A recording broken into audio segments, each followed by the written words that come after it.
क्या करें अगर आप रात में किसी ऑटो या टैक्सी से जा रहे हैं? एक्सपर्ट का मानना है कि रात में किसी ऑटो या टैक्सी में जाने से पहले उसका नंबर जरूर नोट कर लें और अपने किसी फैमिली मेंबर या फ्रेंड को फोन करके उन्हें ऑटो नंबर, पहुंचने का रूट और समय उस भाषा में बताएं जो ऑटो ड्राइवर को समझ में आती हो। यदि किसी कारण से कोई फोन रिसीव नहीं कर रहा है तो भी आप घबराएं नहीं। आप ऐसे बात करने का नाटक करते रहें जैसे कि फोन चल रहा हो। इस वक्त भी आप अपनी ऑटो की डिटेल और लोकेशन का जिक्र करना ना भूलें। चाहे आपका फोन बंद हो, फिर भी ऑटो चालक को यह मैसेज जा रहा है कि किसी न किसी और व्यक्ति को उसके ऑटो की पूरी डिटेल दी जा रही है और इस सिचुएशन में यदि वह कुछ गलत करता भी है तो उसके पकड़े जाने का पूरा खतरा होगा। वह आपको सुरक्षित घर पहुंचाने के लिए बाध्य है। क्या करें अगर कोई ड्राइवर सड़क बदलकर आपको गलत रास्ते पर ले जा रहा है? एक्सपर्ट कहते हैं कि ऐसी सिचुएशन में आप तेजी से अपना पर्स, स्टॉल या दुपट्टा लें और ड्राइवर की गर्दन के चारों ओर लपेटकर पीछे पूरी ताकत से खींचें और तब तक पकड़कर रखें जब तक कि ड्राइवर बेबस महसूस ना करने लगे। यदि आपके पास पर्स या दुपट्टा नहीं है तो तुरंत उसकी शर्ट के कॉलर को पीछे की तरफ खींचें और उसकी गर्दन को अपनी बाह से पूरी ताकत से दबा के रखें और इसी के साथ जोर जोर से चिल्लाना शुरू कर दें कि आपको किडनैप किया जा रहा है, वो आपको गलत रास्ते पे ले जा रहा है। वह आपको इमीडिएटली वहां उतारने के लिए बाध्य हो जाएगा। क्या करें अगर रात को कोई आपका पीछा कर रहा है? इस कंडीशन में आप जल्द से जल्द अपने आसपास किसी दुकान या घर में चले जाइए और वहां किसी फैमिली को अपनी कंडीशन एक्सप्लेन करिए।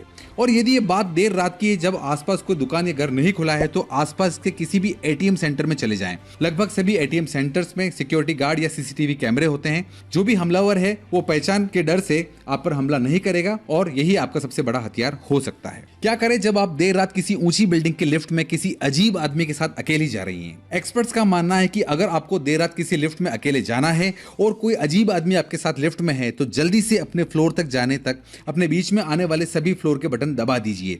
फॉर एग्जांपल, यदि आपको 12th फ्लोर पर जाना है तो आपके बीच में आने वाले 2, 5, 7, 9, 11 सभी फ्लोर के बटन दबा दीजिए। इससे लिफ्ट हर फ्लोर पर रुकती भी जाएगी और कोई भी आप पर हमला करने की हिम्मत नहीं करेगा। क्या करें यदि कोई अजनबी आपके घर में अकेले होने पर आप पर हमला करने की कोशिश करता है?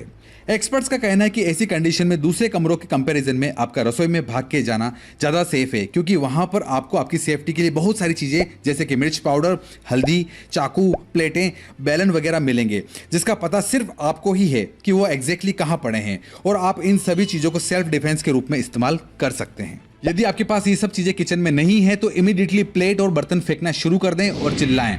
याद रखें कि शोर या चीखना हमलावर का सबसे बड़ा दुश्मन है, क्योंकि वह कभी भी पकड़ा नहीं जाना चाहेगा। बस या ट्रेन से यात्रा करते समय सही सीट का चुनाव करें। विशेषज्ञों का कहना है कि यदि आप बस या ट्रेन में यात्रा कर रहे हैं तो खिड़की की तरफ वाली सीट पर ना बैठें, क्योंकि आप हमलावर द्वारा ब्लॉक किए जा सकते हैं।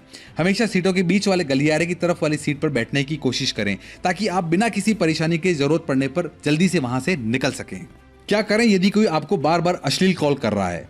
यदि कोई आपको बार बार अश्लील कॉल करता है तो कॉल करने वाले से बिल्कुल बात ना करें, बल्कि यदि फोन करने वाले ने कुछ भी अश्लील जवाब दिया है या कुछ भी नहीं कहा है तो फोन को बिना डिस्कनेक्ट किए लटका दें। अब नंबर के साथ कॉल की तारीख और समय पर ध्यान दें। यदि फोन लगातार आ रहे हैं तो तुरंत पुलिस को रिपोर्ट करें। इन सभी बातों के अलावा भी कुछ ऐसी जरूरी टिप्स हैं जो आपको हमेशा याद होनी चाहिए। उनमें से सबसे पहले टिप है, अपने आसपास के माहौल के प्रति चौकन्ना रहें। यदि कुछ भी आसपास ऐसा चल रहा है जो अनसेफ लग रहा है तो बिना समय गवाए उस जगह को छोड़ दीजिए। किसी भी प्रकार की छेड़खानी या टिप्पणी को हल्के में ना लें और यदि कोई नहीं मान रहा है तो जोर जोर से चिल्लाकर विरोध करना शुरू कर दें।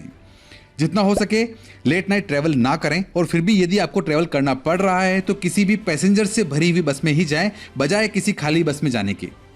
रात में 2 व्हीलर से जाते समय हेलमेट लगाना ना भूलें और किसी भी सूरत में किसी अजनबी के लिए अपना स्कूटर ना रोकें। इमरजेंसी आने पर इसी हेलमेट को अपना हथियार बनाकर इससे बचाव करें। अगर आप कार चला रहे हैं तो गाड़ी को सुनसान पार्क करने से बचें। कार में बैठने से पहले पीछे वाली सीट पर एक नजर जरूर मारें और अंदर बैठते ही इसे जल्दी से लॉक कर लें। रात में किसी भी अजनबी के लिए कार ना रोकें और किसी भी सूरत में शॉर्टकट के चक्कर में अनजाने रास्ते पर ना जाएं। अपना फोन हाथ में रखने की बजाय इसे अपनी पॉकेट में रखें, जहां इसे आसानी से जरूरत पड़ने पर निकाला जा सके। फोन में हमेशा इमरजेंसी एप्लीकेशंस को इंस्टॉल करके रखें जिससे पुलिस को मैसेज किया जा सके। किसी के भी पीछा किए जाने पर जल्दी से किसी भीड़ भाड़ वाली जगह पर पहुंच जाएं और जरूरत पड़ने पर चिल्लाने में संकोच ना करें।